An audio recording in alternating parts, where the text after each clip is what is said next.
वैसे आपने जो कहा ना 138 नाम क्लियर हुए हैं 139 में से, इंडियन एक्सप्रेस में एक आंकड़ा आया है सप्लीमेंट्री लिस्ट के जो लिहाज से आया है, वो ये है कि 650 केसेस का फैसला हुआ है और उसमें से 139 नाम क्लियर हुए हैं। बस जानकारी के लिए बता दूं। अब योगेन जी, सवाल मेरा ये है, सुप्रीम कोर्ट की सुनवाई जब हुई योगेन जी, उसमें कोर्ट ने साफ साफ कहा कि ये जो लोग वोट नहीं डाल पाएंगे अभी ट्रिब्यूनल से क्लियर होने के बावजूद, इनको हम बाद में कंसिडर कर सकते हैं अगर विनिंग मार्जिन जो होता है वो 1-2% होता है और जिन लोगों के नाम काटे गए हैं वो उससे ज्यादा होता है। तो योगेंद्र जी, आपको लगता है ये अभी भी प्ले में आ सकते हैं ये वोटर जिनको ट्रिब्यूनल में सुनवाई का मौका नहीं मिला है अभी तक? मेरी अपनी राय में आपको बिल्कुल फ्रैंकली बताऊं कि कतई कुछ नहीं होगा। ये सब कहने की बातें, दुर्भाग्यवश हुआ ये है कि इस केस के अंदर चुनाव आयोग ने बिल्कुल खुल्लम खुल्ला बीजेपी का पक्ष लिया। चुनाव आयोग ने एक तरफा काम किया।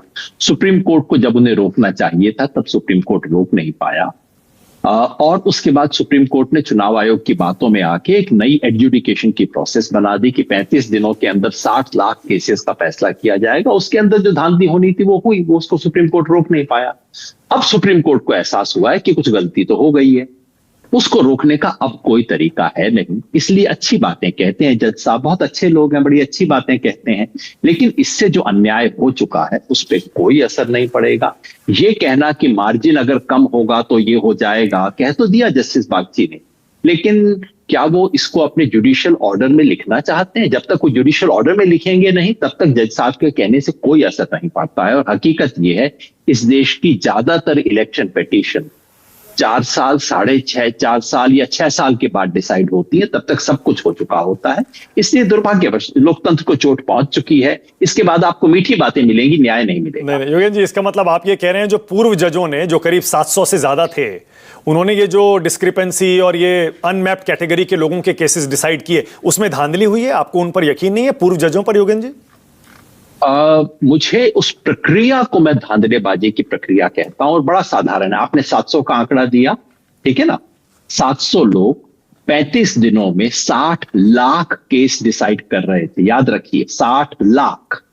मैंने पूरा मैन आवर्स निकाल के गिनती की और मैंने कहा जज साहब बहुत अच्छे लोग होंगे, कम से कम दिन में 10 घंटा तो काम करते थे। 10 घंटा टोटल काम, लंच वंच सब बाहर निकाल दीजिए, 10 घंटा काम कर रहे थे।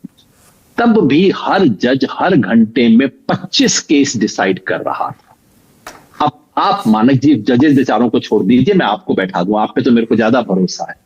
आप अगर 25 लोगों का फैसला करने लगे कि वो भारत के नागरिक हैं कि नहीं है, वोटर हैं कि नहीं है, उनके डॉक्यूमेंट देखने लगे, 2.5 मिनट में आप क्या जादू कर देंगे मैं नहीं जानता। ये प्रक्रिया ऐसी थी कि इससे अन्याय होना ही होना था।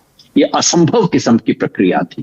जज यदि पूरी तरह से ईमानदार थे, मान के चलिए जो बाहर के प्रदेशों से आए थे वो क्यों बेईमान होंगे, ऐसा मेरा मानने का कोई कारण नहीं है। लेकिन नंबर 1, 1.5 करोड़ 33 लाख लोगों की लॉजिकल डिस्क्रिपेंसी थी। उनमें से केवल 60 लाख को ही इस प्रक्रिया में क्यों डाला गया, बाकी 73 लाख को किसने मुक्त कर दिया?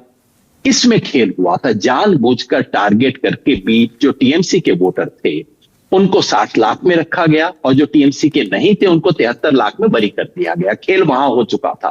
जज साहब के पास जो फाइल पड़ी थी उनके पास आने से पहले ऐसी हो चुकी थी। नंबर 2, उनको असंभव डेडलाइन दिया गया। ये 2, और नंबर 3, कोई प्रक्रिया नहीं बनाई गई कि इस आधार के ऊपर आप सेलेक्ट करेंगे, रिजेक्ट करेंगे। नहीं तो आप मेरे को बताइए, जो व्यक्ति आपको पासपोर्ट भारत का दिखा रहा है उस व्यक्ति को किस आधार पर आप वोटर लिस्ट से बाहर कर रहे हैं?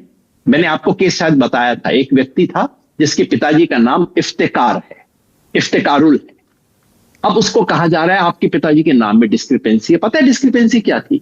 डिस्क्रिपेंसी ये थी कि उसके पासपोर्ट में इफ्तिकारुल पूरा लिखा गया है और आज से 22 साल पहले की वोटर लिस्ट में इफ्तिक का और एच के बीच में एक स्पेस दे दिया गया है। ये डिस्क्रिपेंसी थी। इस आधार पर उस व्यक्ति का, जिसके पास पासपोर्ट है, पैन कार्ड है, आधार कार्ड है, उस व्यक्ति को वोटर लिस्ट से बाहर कर दिया गया। ये मजाक नहीं है तो क्या है, आप बताइए।